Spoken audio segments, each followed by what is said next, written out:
prière de ta servante, ô Dieu, qui nous a recommandé sous ta grâce. Nous prions, ô Dieu, que cet après-midi, que toute la gloire te revienne. Fais-nous du bien. Seigneur, la Bible dit que tu as envoyé ta parole et que ta parole est guérie.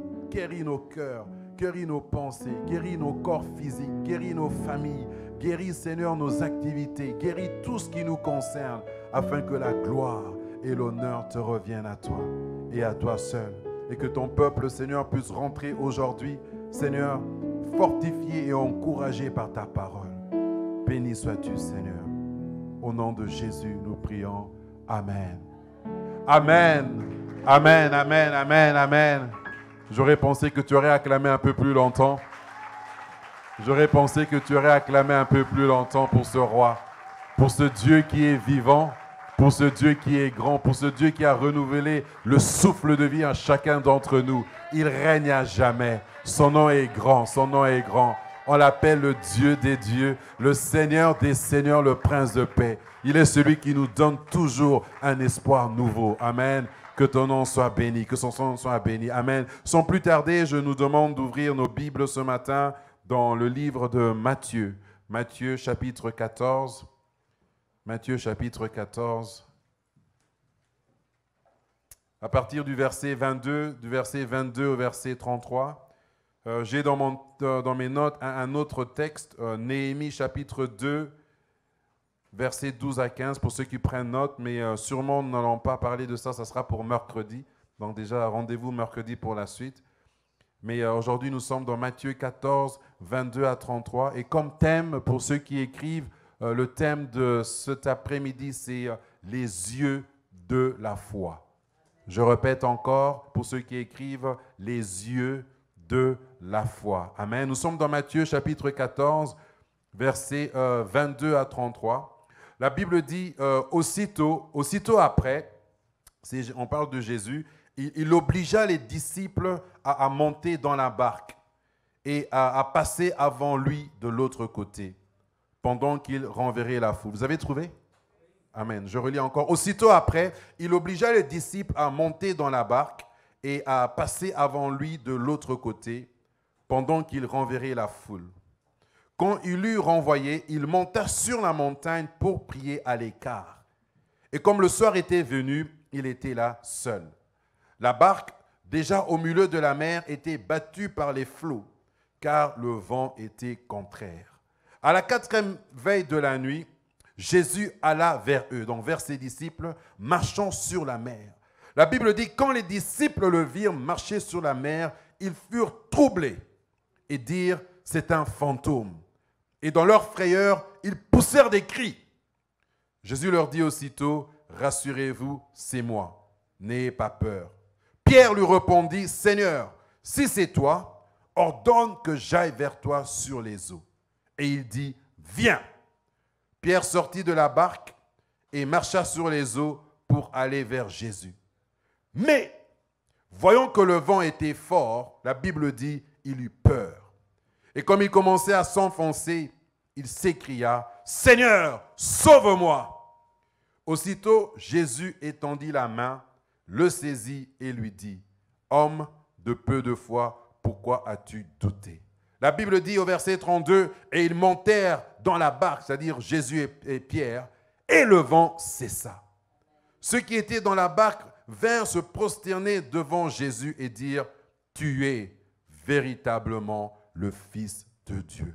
Tu es véritablement le Fils de Dieu. Nous sommes toujours dans notre thème de l'année. Comme vous savez, depuis le début de l'année, notre thème est tiré de Jean chapitre 4, verset 34, qui est notre vision pour cette année, qui dit « Ma nourriture est de faire la volonté de celui qui m'a envoyé et d'accomplir son œuvre. » Jean 4, 34. Je répète, ça c'est un verset que nous devons, s'il y a un verset que nous devons retenir cette année, c'est celui-là. Il dit encore, ma nourriture est de faire la volonté de celui qui m'a envoyé et d'accomplir son œuvre. Je voudrais rapidement d'abord définir les termes que nous avons utilisés pour le thème d'aujourd'hui. Lorsque nous disons les yeux de la foi, par les yeux, par l'œil, nous voyons l'organe. C'est l'organe qui nous fait prendre conscience du monde extérieur qui est devant nous. Amen. C'est cet organe que nous avons qui nous transmet, qui transmet à notre homme intérieur ce que nous pouvons percevoir. Que ce soit peut-être dans le physique ou dans le spirituel. Si je te vois là devant moi et que j'arrive à processer dans ma tête que je te connais, c'est d'abord mon œil qui te voit. Lorsque tu me vois, tu dis que oui, ça c'est l'ancien Serge. La première indication qui t'est donnée pour me reconnaître, c'est ton œil qui le fait. Amen. Et l'œil, Jésus, lorsqu'il définit l'œil dans la Bible, dans Matthieu 6, au verset 22 à 23, il dit « L'œil est la lampe du corps. Si ton œil est en bon état, tout ton corps sera éclairé. Mais si ton œil est en mauvais état, tout ton corps sera dans les ténèbres. Si donc la lumière qui est en toi est ténèbres, combien sera grande ces ténèbres ?» Donc l'œil est un élément ou un organe capital. L'œil nous permet de voir, de distinguer les choses, de comprendre les réalités qui sont devant nous. Si notre œil ou si notre vision est obscurcie, en résultante, nous ne pourrons même pas réaliser ce qui est devant nous. Moi, je vous parle avec ma propre expérience. Il y a quelques années en arrière, j'ai subi une opération de l'œil. Et avant, je voyais complètement flou. Et lorsque je marchais avec des gens et que je conduisais, on me disait, attention, il y a un obstacle. Mais parce que ma vision n'était pas claire, je ne pouvais même pas parfois prendre conscience de l'obstacle qui est devant moi. Mais une fois que ma vision a été restaurée, j'ai commencé à voir, j'ai dit, waouh, oh, c'était comme ça. Ma femme était belle comme ça. Donc, à cause de la vision qui est restaurée, ce qui est obscur devient un peu plus clair. Il est important de voir. Il est important de voir. Et j'ai dit les yeux ou l'œil de la foi. Par la foi, nous comprenons cette bonne définition que tout le monde connaît, n'est-ce pas? Hébreux chapitre 11, verset 1. La Bible dit, la foi est une ferme assurance des choses qu'on espère, une démonstration de celles qu'on ne voit pas. Mais laissez-moi vous lire ce qu'elle dit dans la Bible du Semeur. Elle dit, la foi est une façon de posséder ce qu'on espère. Et la deuxième partie, elle dit, c'est un moyen d'être sûr des réalités qu'on ne voit pas. Elle ajoute encore, par la foi, nous comprenons que l'univers a été harmonieusement organisé par la parole de Dieu et qu'ainsi le monde visible tire son origine de l'invisible. Amen. Par la foi, c'est par la foi que nous nous approchons de Dieu. C'est par la foi que nous comprenons que Dieu existe. C'est par la foi que nous comprenons que si nous devons marcher, s'il y a des choses que nous devons faire, nous avons besoin de consulter Dieu. C'est seulement par la foi. Voilà pourquoi la Bible ajoute encore que celui qui s'approche de Dieu doit croire que Dieu existe et qu'il est le rémunérateur de ceux qui le cherchent. Hébreux chapitre 11, verset 6. Alors je reviens dans le texte de Matthieu chapitre 24. Où est-ce qu'on est? Jésus a déjà commencé à faire son ministère. Il est en plein service dans le ministère. Il a déjà recruté ses disciples. Il a déjà commencé à guérir les malades. Il a déjà commencé à proclamer la parole de Dieu. Il a déjà commencé à faire ce qu'il a dit que ma nourriture est de faire la volonté de celui qui m'a envoyé. Il est en plein service du ministère avec la contribution des apôtres et des disciples. Et dans cette activité qu'il est en train de faire, à un moment donné, ils se sentent comme fatigués à cause de la pression des gens qui sont autour d'eux. Alors il leur dit, bon, maintenant que nous avons assez travaillé, maintenant que nous avons vu la multiplication des pains, je vous demande d'aller à l'écart. Il dit, allez de l'autre côté et moi je veux vous rejoindre. La Bible dit que les disciples sont montés dans la barque. Ils ont commencé à partir alors que Jésus est resté. Et alors qu'ils partaient, envoyés par Jésus, le vent s'est levé. Les obstacles ont commencé. La Bible dit qu'ils étaient en train d'essayer de ramer contre le vent. Et cela a été difficile. Et à un moment donné, Jésus a commencé à marcher vers eux. Quand ils ont vu Jésus, la Bible dit qu'ils ont cru qu'ils voyaient un fantôme. Ils ont eu peur. Ils se sont écriés, c'est un fantôme, c'est un fantôme, c'est un fantôme. Mais Jésus leur a dit, rassurez-vous, c'est moi. Rassurez-vous, c'est moi. Et lorsqu'il s'est avancé, Pierre a dit, si c'est toi. Pas parce qu'il doutait, mais parce qu'il voulait exercer sa foi. Ordonne que je vienne. Jésus lui dit, viens. Il fait le premier pas. Bon, la Bible ne dit pas combien de pas il a fait, mais j'imagine peut-être le deuxième ou le troisième. Son regard qui était fixé vers Jésus se détourne de Jésus. Il commence à regarder les vents. La Bible dit, une fois qu'il a commencé à regarder les vagues, il est descendu. Il a commencé à sombrer.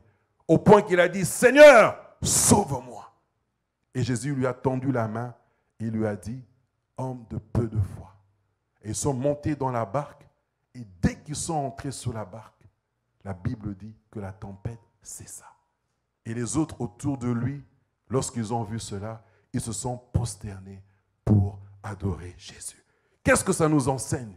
La première chose que je veux dire en commençant ce message, c'est que Jésus, lorsqu'on étudie sa vie, il a travaillé dans les 5 ministères que nous connaissons dans la parole de Dieu. Amen. Jésus s'est présenté comme un enseignant.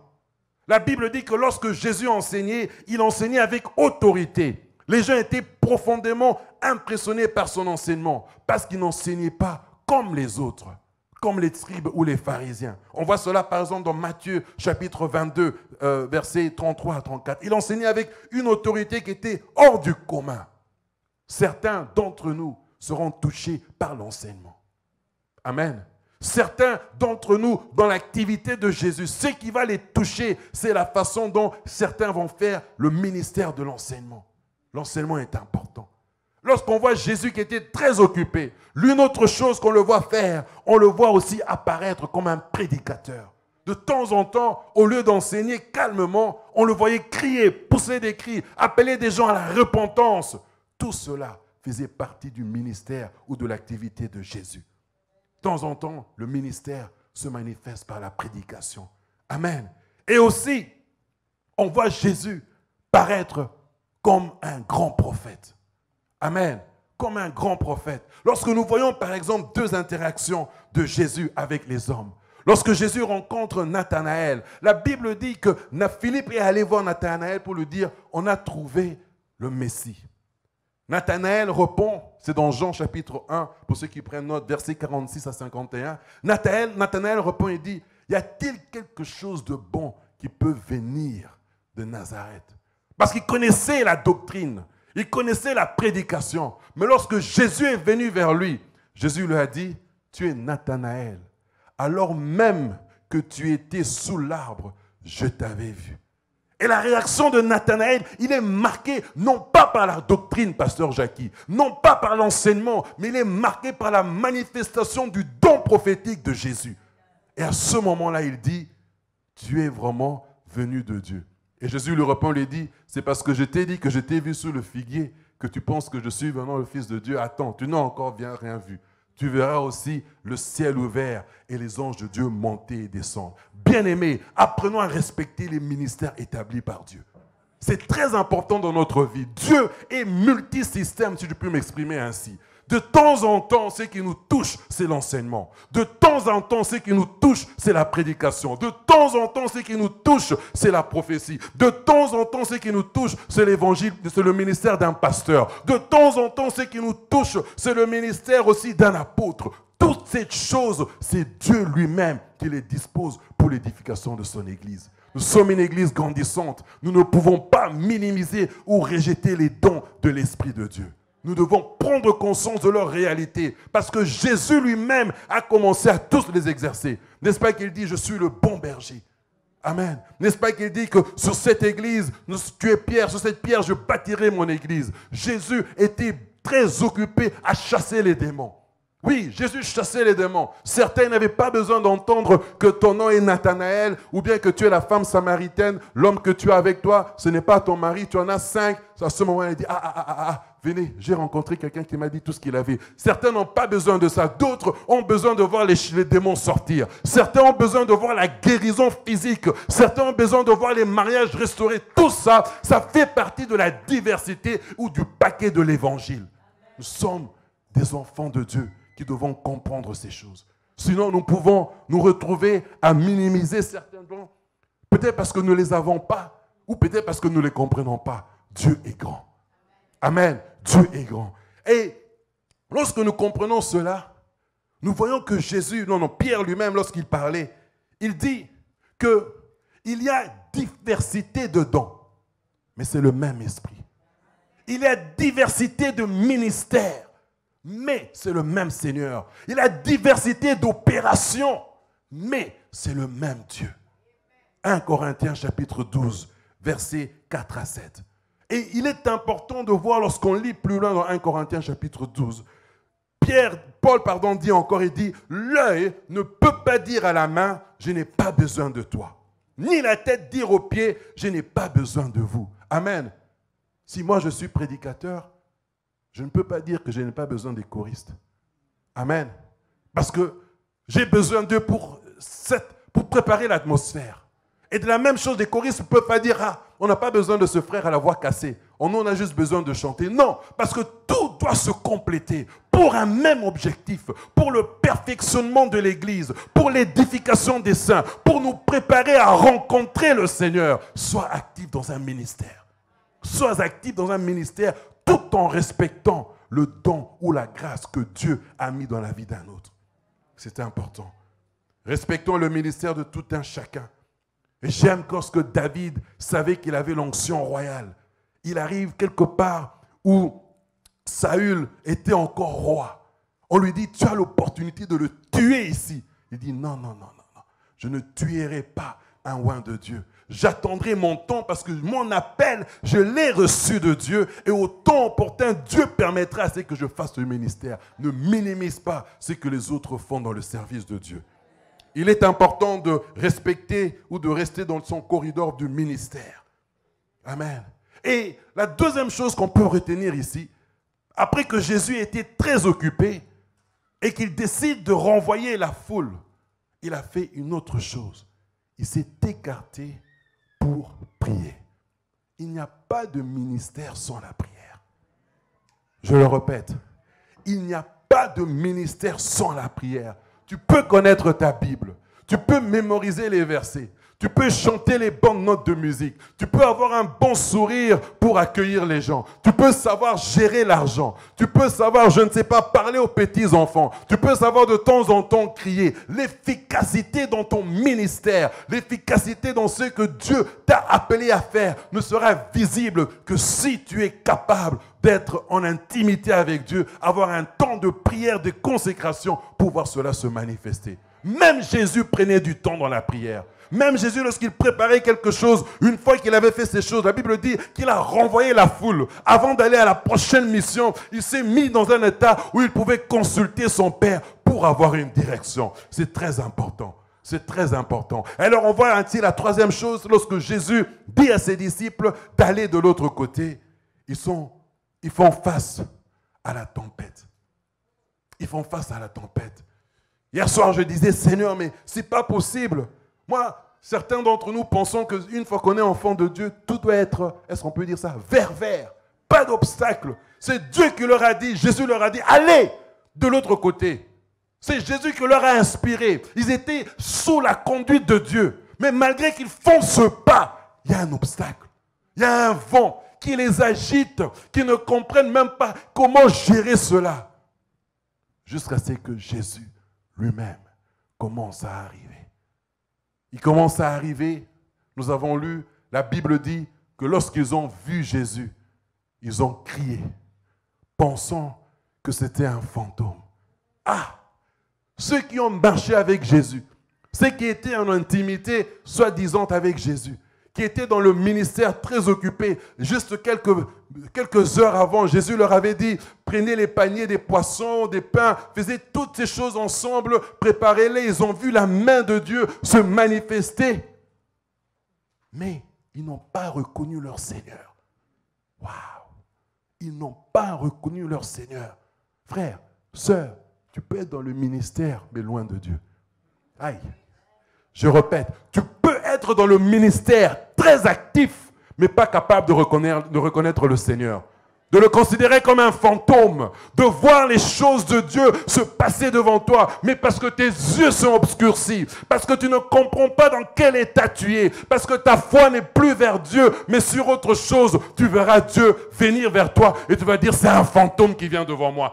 Faisons attention à notre marche. Il est important de s'assurer que nous restons attachés à Dieu. Il y a cette histoire des fils d'Élie. La Bible nous dit dans 1 Samuel, le chapitre 2 ou 3, qu'il y avait deux hommes qui étaient sacrificateurs de Dieu. Ils étaient les enfants du sacrificateur Élie. Alors que Élie, son leur père, faisait le ministère, eux aussi, ils faisaient le ministère. Eux aussi, ils étaient sacrificateurs. Ils pouvaient prendre les viandes et les manger. C'était leur droit. Ils étaient dans la maison de Dieu en tant que sacrificateurs. Mais à cause de leur vision. Parce qu'ils commençaient comme à s'habituer aux choses de Dieu. Vous savez, lorsqu'on est important, tu sais que, important, selon les hommes, on t'appelle, on dit, tu es celui, je ne sais pas moi, qui est à la clé du bâtiment, tu dois être là. Lorsqu'on dit que tu es celui qui doit modérer, tu dois être là. Lorsqu'on dit, tu es celui qui doit lire les annonces, tu es celui, je ne sais pas moi, qui doit compter l'argent. Peu importe cette activité physique qu'on te donne dans l'église, qui te donne comme un sentiment d'avoir un rôle à jouer. Que cela ne t'éloigne pas de ton intimité avec Dieu, sinon tu rateras le ciel. Que cela ne t'éloigne pas, que cela ne nous éloigne pas de notre relation avec Dieu. Sinon, nous penserons que nous sommes sur la bonne voie parce que les hommes nous appellent, parce que les hommes nous consultent,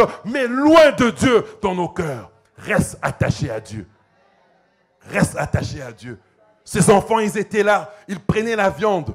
Au début, ça paraissait normal. Ils commençaient à les manger. Et je pense même qu'ils se sont habitués à cela. Parce que Dieu ne frappait pas. Il disait, non, on peut le faire. De toute façon, on est sacrificateur. Cette viande, avant que ça entre, ça vient chez moi.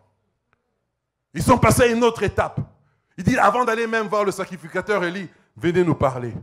Ils sont passés même à une autre étape. Même les femmes qui passaient, avant d'aller dans le temple pour servir, ils ont commencé à dormir avec elles. Jusqu'au point où Dieu les a mis à part. Faisons attention. Que le ministère que nous faisons dans l'église ou dans notre vie ne éloigne pas notre pensée ou nos yeux de Dieu. Sinon, nous risquons de rater l'appel. Nous risquons de rater l'appel. Vous savez, Dieu utilise qui il veut. Moi, je dis souvent qu'il y a deux types d'onction, il y a deux types de grâce. Il y a une grâce pour le salut, il y a une grâce pour le ministère. Peut-être tu peux être là, tu penses que parce que Dieu t'utilise, tu es dans le bon. Il le fait parce qu'il a besoin que les gens soient bénis.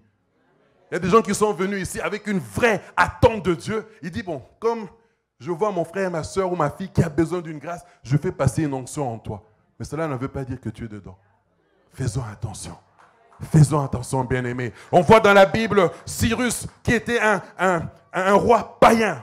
Un roi qui ne craignait, il craignait peut-être Dieu à la fin. Mais Dieu l'appelle mon serviteur. Pourquoi? Parce qu'il a permis aux Juifs de retourner en Israël. La même chose avec Darius. On l'appelle serviteur de Dieu, un roi des Perses, mauvais, païen, méchant. Pourquoi? Parce qu'il a permis à Israël de reconstruire le temple. On peut t'appeler homme ou femme de Dieu. Mais fais attention.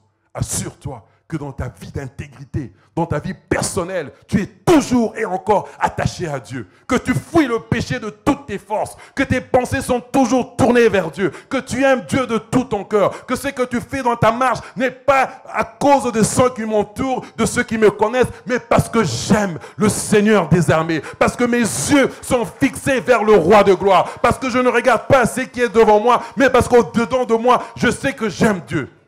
Et d'ailleurs, si tu ne le fais pas, tu deviendras même hypocrite. À l'église, tu parais là. Bon, je n'ai pas de cravate aujourd'hui, bien veste, costard, si je peux m'exprimer comme ça. Mais quand tu rentres à la maison, ta femme te regarde et dit, vraiment, même toi. Ou ton mari te regarde, même toi. Ou tes parents te regardent, même toi. Ou tes enfants te regardent, même toi. Quel est le témoignage que nous avons lorsque nous descendons du pupitre? Quel est ce témoignage? Ah, quel est ce témoignage?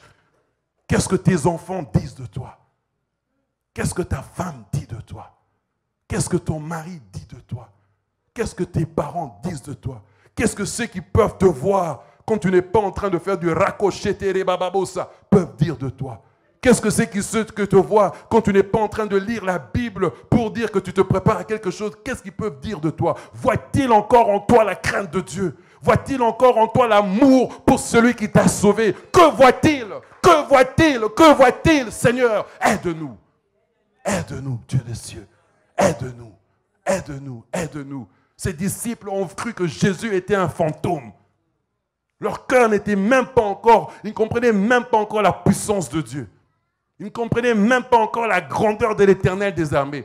Tout ce qu'ils pouvaient voir, c'est le service. Busy pour les choses de Dieu, mais avec un cœur loin de Dieu.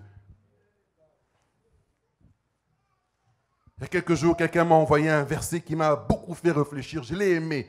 Je n'ai même pas dit à cette personne-là que je l'ai aimé. C'est 1 Corinthiens chapitre 9, versets 26 à 27. Paul dit, il traite durement son corps et il le garde assujetti de peur d'être lui-même rejeté après avoir prêché aux autres. De peur d'être lui-même rejeté après avoir prêché aux autres. Frère, laisse-moi te dire que si tu es dans le service, il y aura un temps où Dieu te dira allons de l'autre bord. Il mettrait une tempête devant toi pour éprouver ta foi, pour s'assurer que lorsque tu es dans ces choses, c'est parce que tu l'aimes lui et lui seul. Pour s'assurer que lorsque tu marches, ce n'est pas à cause de X et Y, mais c'est à cause de ton engagement avec lui. Dieu ne permettra pas, c'est parce qu'il t'aime d'ailleurs qu'il le fait, pour te montrer quel est l'état de ton cœur. Il dit, tu me vois encore comme un fantôme. Tu me vois encore comme un fantôme. Aimer, tu ne sais pas aimer. Pardonner, tu ne sais pas aimer. Bénir, tu ne sais pas aimer. Marcher fidèlement, tu ne sais pas aimer. Fuir le péché, tu ne sais pas aimer. Te consacrer, tu ne sais pas le faire. Tu me vois encore comme un fantôme. Que Dieu nous ramène à lui. Que Dieu nous ramène à lui. Il y a une grande réalité dans la tempête. La tempête nous éprouve notre foi. La tempête nous challenge. La tempête enlève ce que nous pensons être notre propre force pour nous aider à regarder à Dieu et à Dieu seul. Pour savoir si vraiment nous avons cette confiance en Dieu. Pour savoir si vraiment nous comprenons ce dans quoi nous nous engageons. Merci beaucoup d'être là aujourd'hui. Je crie, je veux descendre. Merci beaucoup d'être là aujourd'hui. Mais assurons-nous que nos cœurs sont à Dieu. Il y a une grande activité que nous ne pouvons pas ignorer dans cette tempête. La tempête nous montre que le monde spirituel aussi est vrai. La tempête nous montre que lorsque nous marchons, tout n'est pas seulement physique, mais il y a une réalité spirituelle. Tout à l'heure, j'ai dit les yeux de la foi. Lorsque nous regardons dans Hébreux chapitre 11, verset 3 que j'ai lu tout à l'heure, j'ai dit que la foi nous permet de comprendre que les choses ont été harmonieusement créées par la parole de Dieu, pour montrer que les choses visibles existent à cause de l'invisible. La réalité du spirituel est même plus grande que ce que nos yeux peuvent voir. On n'aime pas entendre cela souvent, mais je le répète. La réalité du physique, la réalité du spirituel nous montre que le monde invisible, bien-aimé, est plus grand que le monde physique. Soyons conscients de cela. Il y a une interaction entre les deux. Jésus parle à la tempête. La tempête écoute quelque chose. Non, là, ici, il n'a pas parlé. Jésus vient, il voit la tempête. Pierre, Jésus est capable de marcher sur les eaux. Le monde spirituel, son état spirituel, son autorité spirituelle se manifeste d'une manière ou d'une autre dans ce qui est physique. Nous ne pouvons pas ignorer l'activité de Satan et de ses acolytes. Amen. Je crois à la victoire de Dieu. Je crois que Dieu a fait de nous plus que vainqueurs. Mais je ne suis pas naïf. Amen. Je le répète, nous croyons que Dieu est Dieu. Nous croyons que la victoire appartient aux enfants de Dieu. Nous allons le voir tout à l'heure. Mais cela n'empêche que nos yeux de la foi nous aident à distinguer ce qui se passe, à comprendre la réalité. Paul s'écrit dans 1 Corinthiens chapitre 16, verset 9. Il dit, une grande porte m'est ouverte. Mes adversaires sont nombreux. Il reconnaît la bénédiction de Dieu. Il reconnaît la grâce de Dieu. Il dit, mais malgré cette grâce que je vois, dans mes yeux de la foi, dans mes yeux de l'esprit, je peux aussi percevoir les ennemis qui sont nombreux. Et la Bible dit que Paul dit quelque part encore dans 1 Thessaloniciens chapitre 2, 18, il dit que j'ai voulu, parlons Thessaloniciens, j'ai voulu venir vers vous. J'avais ce désir physique de faire quelque chose vers vous, vous faire du bien. Mais dans le spirituel, j'ai été bloqué. La Bible dit, Paul dit qu'à 2 reprises que j'ai voulu vers vous, Satan m'a empêché. C'est une réalité. 1 Pierre 5, 8 dit, Satan rôde comme un lion rugissant, cherchant qui dévorer. Et quelque part, Jésus lui-même dit, Pierre, Satan t'a réclamé pour vous cribler, mais j'ai prié pour vous. J'ai prié pour vous. Il dit, lorsque tu seras passé par cette tempête, lorsque tu te seras converti, lorsque tu te seras repenti, alors n'oublie pas que je t'avais appelé pour le ministère.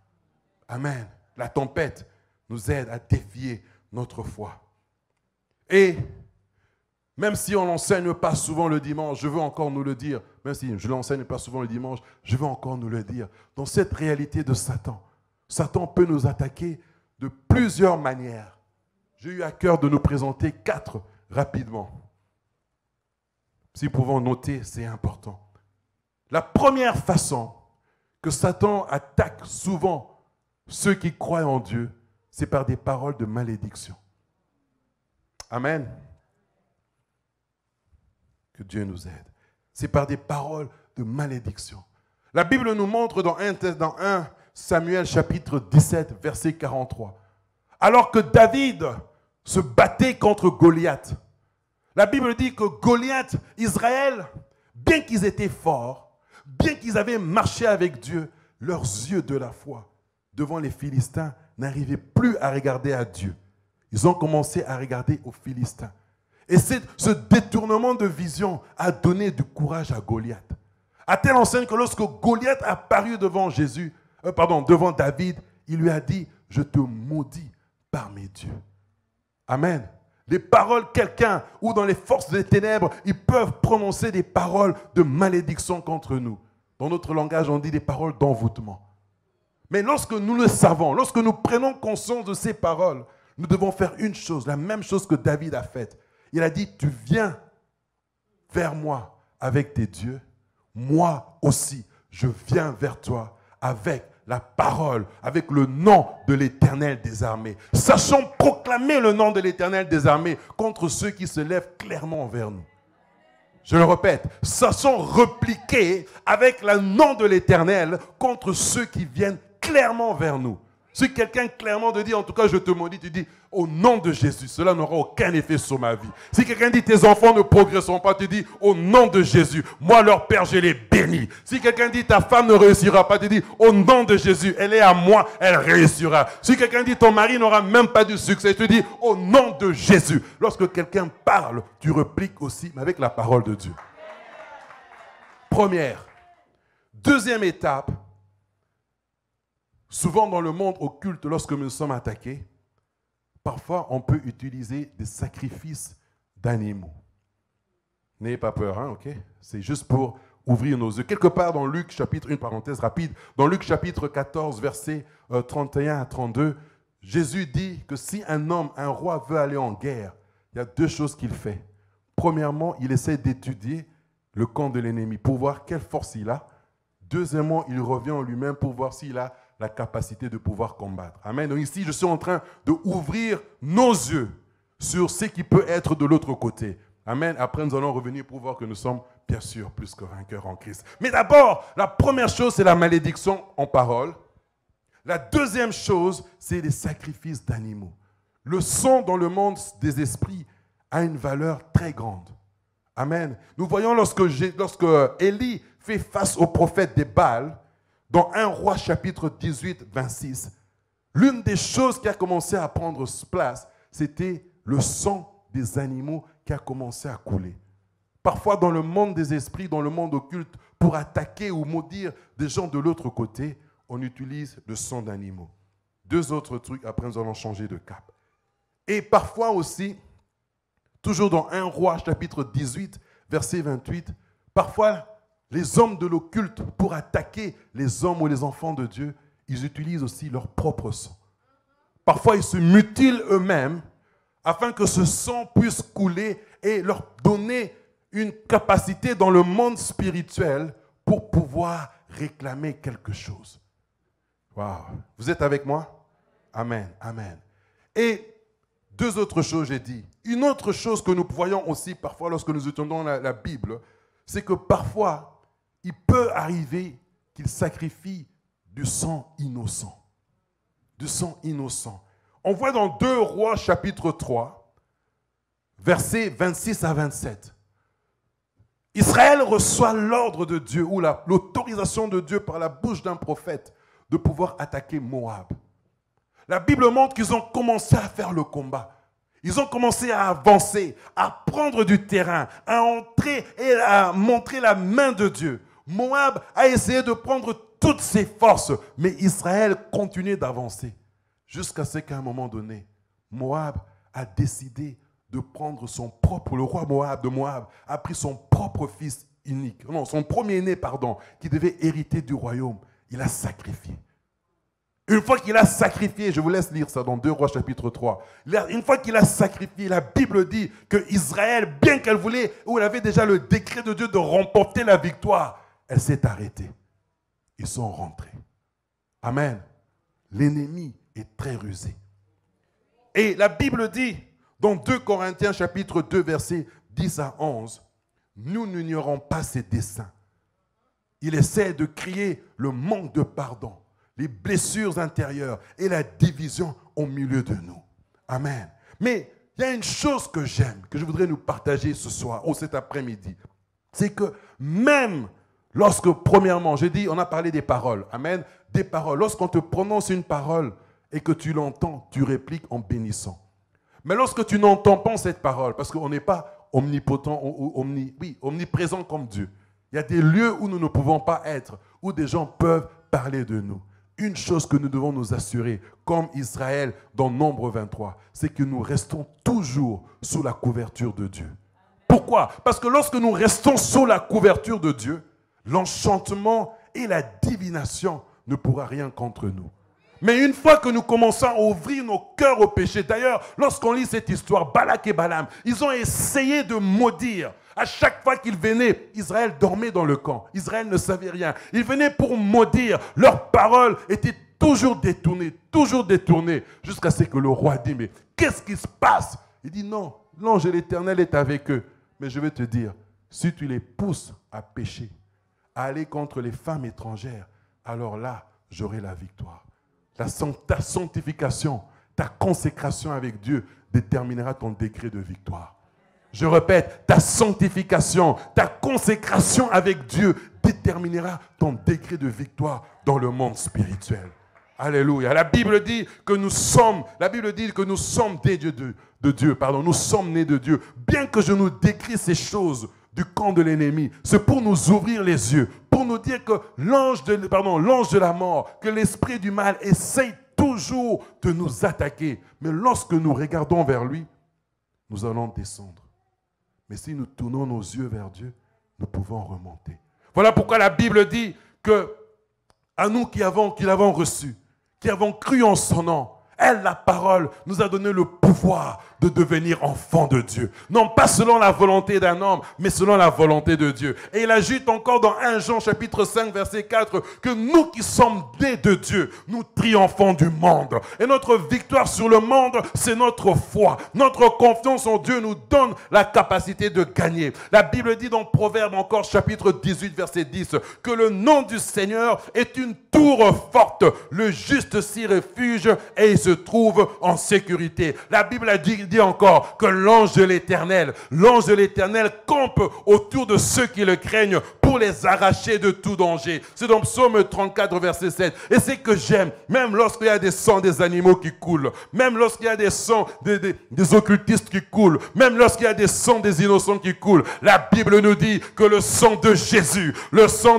crie, non pas seulement il crie, mais il crie plus fort que le sang d'Abel. Il crie délivrance sur nos vies, il crie rédemption sur nos vies, il crie transformation sur nos vies, il crie victoire sur nos vies. Le sang de Jésus, même le sang d'Abel, même si le sang d'Abel crie, le sang de ce juste qui a été tué parce qu'il offrait à Dieu, peu importe le degré des sacrifices qui peuvent être faits contre ta vie. Aujourd'hui, moi j'ai une bonne nouvelle pour toi et pour moi. Le sang de Jésus parle plus fort, le sang de Jésus crie plus fort. Je prie encore aujourd'hui que nos yeux de la foi s'ouvrent, que nos regards soient tournés vers Dieu, afin que nous sachions que la victoire est de notre côté. La victoire est de notre côté. Voilà pourquoi Ésaïe dit, lorsque les ténèbres seraient comme un fleuve, l'Esprit de l'Éternel le mettra en fuite. L'Esprit de l'Éternel le mettra en fuite. Pourquoi? Parce que nous sommes de Dieu. Parce que nous sommes de Dieu. Si nos cœurs restent attachés à lui. Si nos cœurs restent attachés à lui. Et si nos yeux restent fixés vers lui. Voilà pourquoi encore Paul pouvait dire, si Dieu est pour nous, qui sera contre nous? Mon Dieu, waouh! Si Dieu est pour moi, qui sera contre nous? Qui sera contre nous? Laissez-moi nous dire quelque chose. Si nous pouvons rapidement aller dans le psaume. Après je vais revenir sur cela. Psaume 27. Psaume 27. Pour ceux qui écrivent, écrivez Romains chapitre 8, 31 à 32. Mais là nous allons dans Psaume 27. Psaume 27. Je faisais une étude sur cette déclaration. Sur cette déclaration où Paul dit, si Dieu est pour nous, qui sera contre nous? La première personne qu'il a utilisée, c'était David. La Bible dit, dans le psaume 27, je pense dans certaines Bibles c'est 26, mais moi j'ai 27, la Bible dit, c'est un psaume de David, l'Éternel est ma lumière et mon salut. De qui aurais-je crainte? L'Éternel est le soutien de ma vie. De qui aurais-je peur? Quand les méchants s'avancent contre moi pour dévorer ma chair, ce sont mes persécuteurs et mes ennemis qui chancellent et tombent. Si une armée se campait contre moi, mon cœur n'aurait aucune crainte. Si une guerre s'élevait contre moi, je serais malgré cela plein de confiance. Je demande à l'Éternel une chose que je désire ardemment. Je voudrais habiter toute ma vie dans la maison de l'Éternel pour contempler la magnificence de l'Éternel, pour admirer son temple, car il me protégera dans son tabernacle au jour du malheur. Il me cachera sous l'abri de sa tente, il m'élèvera sur un rocher, et déjà ma tête s'élève sur mes ennemis et m'entoure. J'offrirai des sacrifices dans sa tente, au son de la trompette, je chanterai, je célébrerai, alléluia. Éternel, écoute ma voix, je t'invoque, aie pitié et exauce-moi. Mon cœur dit de la part, cherche ma face, je cherche ta face, ô Éternel. Ne me cache point ta face, ne me repousse pas avec colère. Tu es ton serviteur, tu es mon secours, ne me laisse pas, ne m'abandonne pas, Dieu de mon salut, alléluia. Car mon père et ma mère m'abandonnent, mais l'Éternel me recueillera. L'Éternel, enseigne ta voie, conduis-moi dans les sentiers de ta droiture. À cause de mes ennemis, ne me livre pas au bon plaisir de mes adversaires, car ils s'élèvent contre moi des faux témoins et des gens qui ne me respirent que de la violence. Oh, oh, oh, si je n'étais pas sûr de voir la bonté de l'Éternel sur la terre des vivants. 3 points de suspension pour dire je serai terminé. Espère en l'Éternel, fortifie-toi et que ton cœur s'affermisse. Espère encore à l'Éternel. Alléluia, alléluia, alléluia, alléluia. Voilà pourquoi il dit, si Dieu est pour nous, qui sera contre nous? Que dirons-nous donc à l'égard de ces choses? Que dirons-nous donc à l'égard de ces choses? Si lui, il n'a pas épargné son propre fils, mais qu'il l'a livré pour nous tous, comment ne nous donnera-t-il pas aussi toutes choses avec lui? Amen. Notre victoire vient de Dieu. Notre victoire vient de Dieu. Que dans les combats qui sont devant toi, que tes yeux soient fixés sur le Seigneur. Que dans les combats qui sont devant toi, que tu t'assures d'invoquer toujours le nom de Yahweh, afin qu'il te délivre et te rassure. La Bible dit que la foi vient de ce qu'on entend. Assure-toi d'alimenter ta foi des promesses de Dieu. Assure-toi d'alimenter ton espérance des promesses de Dieu. Et tu verras la main de Dieu se manifester. Se manifester. Et il est important d'avoir une bonne vision. Je termine dans 5 minutes. Il est important d'avoir une bonne vision. Les yeux de la foi devant les circonstances. Élisée est en train de proclamer le règne de Dieu. Il se trouve dans une situation où Israël est en train d'avancer et tous les plans du roi syrien sont détrônés. À telle enseigne que le roi syrien demande, mais qu'est-ce qui se passe? Comment tout ce que j'entrevois est détourné? On va lui dire qu'il y a en Israël un prophète qui est capable de dire, même dans la chambre à coucher, ce que tu fais. Le roi de Syrie décide d'envoyer toute une armée pour entourer le prophète Élisée. La Bible nous dit que le matin, alors que le serviteur d'Élisée sort, il regarde, il voit une grande armée. Comme les disciples qui étaient dans le bateau, ils voient une tempête. Comme Pierre qui était sur l'eau, il voit une tempête. Il se dit, comment est-ce que nous allons nous en sortir ici? La Bible dit qu'il demande à son maître, il dit, qu'allons-nous faire ici? Ça se trouve dans 2 Rois, chapitre 16, 14 à 19. J'aime ce que la Bible dit. Élisée dit 2 choses. La première chose, il parle à son serviteur, il dit, ceux qui sont avec nous sont plus grands, plus nombreux que ceux qui sont de l'autre côté. Première déclaration. Deuxième déclaration, il dit, Seigneur, ouvre-lui les yeux. Maraboshi. Il dit, Seigneur, ouvre-lui les yeux.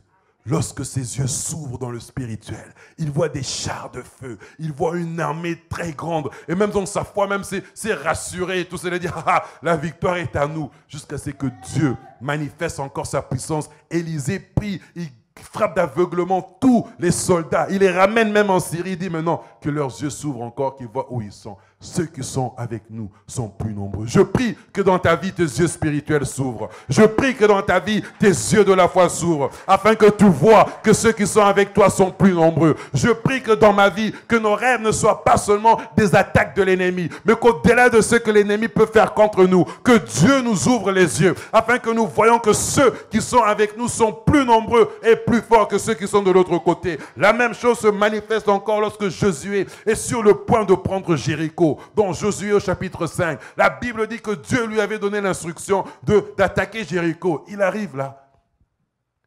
Ses yeux spirituels s'ouvrent aussi encore.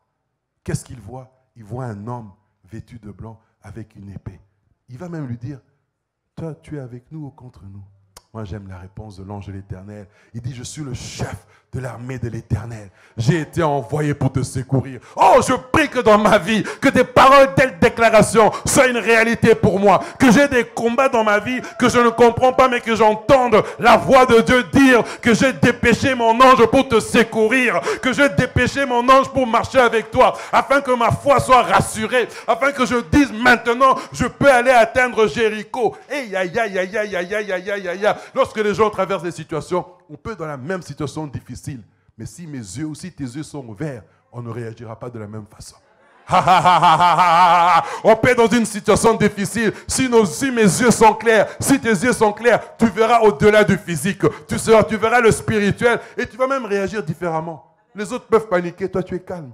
Ou les autres peuvent être distraits, toi tu vois le danger. Pourquoi? À cause des yeux spirituels qui sont ouverts. Que Dieu ouvre nos yeux spirituels. Que Dieu ouvre nos yeux spirituels. Que Dieu nous donne les yeux de la foi. Que Dieu nous donne les yeux des enfants de Dieu. Que Dieu nous donne les yeux des rachetés. Que Dieu nous aide à comprendre les ruses de l'ennemi et à les démasquer. Que Dieu nous donne l'assurance dans nos difficultés. Que Dieu nous montre qu'il est toujours avec nous. Que Dieu nous montre que ceux qui se confient en lui ne sont jamais déçus ni confus. Que Dieu nous montre qu'avec Dieu, nous ferons des exploits. Que Dieu nous montre que nous sommes la tête et non la queue. Que Dieu nous montre que nous sommes des plus que vainqueurs. Que Dieu nous montre que ceux qui se confient en lui vont toujours de l'avant. Ils sont comme des aigles qui prennent de la vol. Ils sont comme des coureurs qui courent et qui ne se fatiguent jamais. Que Dieu ouvre nos yeux spirituels, qui nous montre que le sang de Jésus crie plus fort que le sang d'Abel. Que Dieu nous montre que nous avons la capacité de bénir et de transformer les vies. Que Dieu nous montre que tout ce que nous demandons en son nom, que si nous croyons, que nous pouvons le recevoir, cela nous sera accordé. Que Dieu nous montre qu'il est le Dieu des situations impossibles. Que Dieu nous montre que rien ne peut nous arrêter. Que Dieu nous montre que lorsque nous sommes avec lui, il précédera nos pas. J'aime cette histoire. La Bible dit que celui qui demeure sous l'abri du Très-Haut,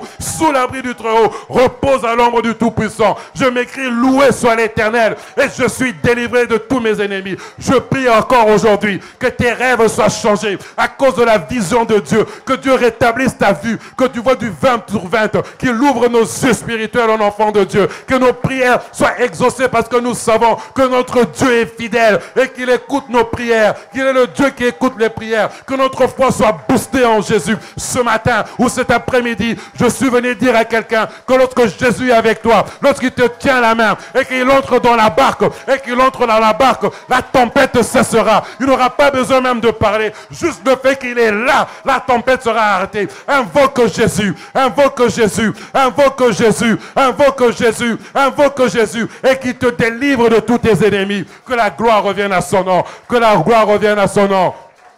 Que la gloire revienne à son nom. Est-ce que je peux avoir le psaume 121? Que la gloire revienne à son nom. Que la gloire revienne à son nom. J'aime cette prière encore de David. Et je termine par là. Dans le psaume 121. La Bible dit, alléluia, d'où me viendra? Il dit, je lève mes yeux vers les montagnes. Je lève mes yeux vers les montagnes. D'où me viendra le secours? Le secours me vient de l'Éternel, qui a fait les cieux et la terre. Il ne permettra point que ton pied chancelle. Celui qui te garde ne sommeillera point. Voici, il ne sommeille ni ne dort, celui qui garde Israël. L'Éternel est celui qui te garde. L'Éternel est ton ombre à ta main droite. Pendant le jour, le soleil ne te frappera pas, ni la lune pendant la nuit. L'Éternel te gardera de tout mal. Il gardera ton âme. L'Éternel gardera ton départ et ton arrivée, dès maintenant et à jamais. Dès maintenant et à jamais. Dès maintenant et à jamais. Gloire, gloire, gloire, gloire. Est-ce que nous pouvons nous lever et bénir ce nom, et bénir ce Dieu? Je ne sais pas quelles sont les tempêtes Je ne sais pas quelles sont les tempêtes qui t'ont amené ce matin en ce lieu. Je ne sais pas quelles sont les tempêtes qui préoccupent ta vie, ton mariage, ou la vie de tes enfants, ou tes études, ou tes finances, ou tes projets, je ne sais pas. Mais aujourd'hui, je te prie d'invoquer le Seigneur des armées, que tes regards soient tournés vers lui et qu'il ouvre tes yeux spirituels. Nous allons élever le nom de Jésus. Nous allons élever le nom de Jésus. Raboché de Rebosa, Ikerebosa, Yata Raboché. Tous les noms, le roi des rois, aucun nom n'est comme le sien. Ma victoire est en toi, Jésus. Ma victoire est en toi, Jésus. Le nom de Jésus, plus haut que tous les noms. Alpha, est-ce que nous pouvons chanter tous ensemble, s'il vous plaît? Est-ce que nous pouvons confesser cela aujourd'hui? Le nom de Jésus, le nom de Jésus, le nom de Jésus est au-dessus de tout nom. Plus haut que tous les noms. Alléluia. Le roi des rois, aucun nom n'est comme le sien. Le nom de Jésus, plus haut que tous les noms. Alpha, Oméga, aucun nom n'est comme le sien. Oh oui, le nom de Jésus, Jésus, plus haut que tous les noms. Le roi des rois, aucun nom n'est comme le sien. Le nom de Jésus.